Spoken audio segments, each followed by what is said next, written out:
Welcome to the Adventure High podcast, where we get you high on adventure. Welcome to your deep dive. Today we are going to be scaling the heights of Himalayan history, but not in the way you might expect. We're going beyond those familiar tales of, summit glory and uncovering a story that's often been left out. The story of the Sherpa people and how they transformed from what some saw as just helpers to becoming legends in mountaineering. It's a fascinating journey of resilience, adaptation, and honestly, a bit of a mystery. Right. And our guide for this climb is Jonathan Neal and his book, Tigers of the Snow. We've got excerpts here, and just from the introduction, I was hooked. He starts with a personal story about being a teenager in India back in 1965, surrounded by these incredible Sherpa instructors. Including the legendary Nawang Gambu, the first person to climb Everest twice. Can you imagine the impact of that on a young, aspiring climber? Exactly. Neil talks about these guys, their physical confidence, their strength, but also this gentleness that completely surprised him. It made him realize there's so much more to the Sherpa story than just being strong climbers. It was like he had this aha moment right there in the Himalayas. And that aha moment is what drives this whole book. Neil realized that most accounts of Himalayan climbing were all about the European mountaineers. The Sherpa perspective was missing, and he wanted to change that. So instead of just reading the usual accounts, he goes all in, lives in a Sherpa village, learns the language, even interviews the elders, talk about dedication. It's like he's trying to decode an ancient language. Yeah. Only this language is the experience of the Sherpa people. And in decoding that language, he uncovered some fascinating historical nuggets. One that really stands out is the story of Nanga Parbat, the 10th highest mountain in the world. You've probably heard of it. It's in present-day Pakistan.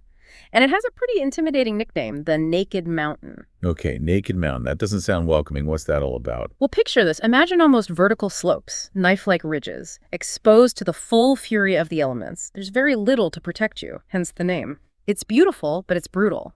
And that brutality was on full display back in 1895, during the first attempt to climb it. This was the expedition led by Frank Mummery Wright, the famous British climber. Exactly. And he brought along 2 Gurkha soldiers, Raghibir Thapa and Gaman Singh, to help carry gear and navigate the treacherous terrain. They were essentially the forerunners of the high-altitude porters we know today. So they were venturing into this incredibly dangerous landscape, facing not just the physical challenges, but also the fear and superstition surrounding the mountain. Right. You see, the local people, the Astoris, believed that Nanga Parbat was home to powerful spirits, and they saw climbing it as a dangerous provocation.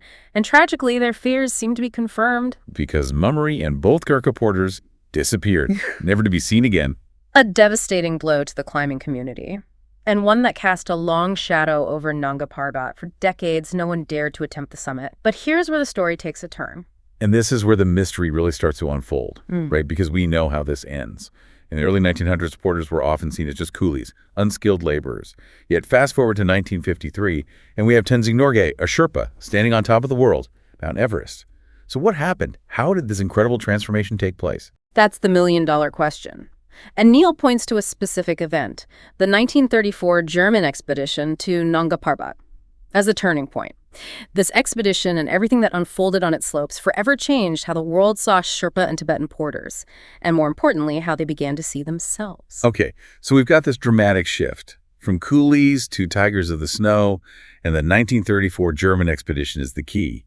But the excerpts we have end there, leaving us hanging on a cliff, desperate to know what happened. It's like we're at base camp, gear packed, eager to start the climb, but waiting for that crucial weather window. It's a good analogy, and it really begs the question, what could have possibly happened during that 1934 expedition to bring about such a profound change? Remember those early tragedies, the superstitious fears, and the prevailing view of porters as just expendable labor? How do we get from there to the birth of the Tigers of the Snow? It really is a puzzle, isn't it? We've got these pieces, the challenging environment, the cultural beliefs, the initial perception of porters, and then bam, this incredible transformation. And I think that's what makes this deep dive so exciting. We're not just talking about climbing mountains. We're talking about climbing social ladders, breaking down stereotypes, and ultimately rewriting history to acknowledge the true heroes. It makes you wonder about all those untold stories out there, the ones that could challenge our assumptions and give us a whole new perspective on history. Absolutely. And I have a feeling that the 1934 German expedition is going to reveal a few of those untold stories. I'm particularly interested in seeing how Neil brings to life the individual experiences of the Sherpa and Tibetan porters who were part of that expedition, Their voices are the ones that have been missing for too long. It's one thing to read about historical events, but it's another to hear the personal stories of those who lived through them. That's what truly brings history to life. And those personal stories might give us some clues about how the perception of porters began to change. I mean, think about it. These early expeditions were full of these stark contrasts. You had the European climbers, often from wealthy backgrounds, driven by a thirst for adventure and conquest. And then you had the local porters, many from humble backgrounds, facing incredible risks. Not for fame, but for their livelihood. It's a point that Neil doesn't shy away from. He really delves into the complexities of those relationships and how they must have evolved over time. And it's not just about economic disparity. It's about cultural differences as well. Right. Remember those beliefs held by the Astores about the dangerous spirits on Nanga Parbat? Those beliefs weren't just superstitions. They were deeply ingrained in their culture and reflected their relationship with the mountains. And it makes you realize that we often focus on the physical challenges of mountaineering, but the cultural and spiritual aspects are equally significant, especially in a place like the Himalayas. It's not just about conquering a peak. It's about navigating a complex web of beliefs and traditions. Exactly. And those cultural beliefs must have shaped the Sherpa's own understanding of the mountains and their role in these expeditions. Think about that moment in the book where Neil describes his own fear. During a practice climb as a teenager, he's terrified. And the Sherpa instructor, Pemba, patiently reassures him. There's this empathy, this understanding that seems to be woven into the fabric of Sherpa culture. That's a powerful image. And it makes you wonder, could those very qualities, compassion, strength, connection to the mountains, have been what ultimately changed the perception of the Sherpa people? Did the European climbers start to see them as more than just coolies? Did they start to recognize their inherent value, their unique contributions? It's a fascinating possibility, and it speaks to this idea that true transformation comes not just from changing outward circumstances, but from a deeper recognition of someone's inherent worth. It's about seeing beyond stereotypes and acknowledging the strength, resilience, and dignity of a people who were for too long overlooked and undervalued. And that's what I find so powerful about the image of the Tigers of the Snow.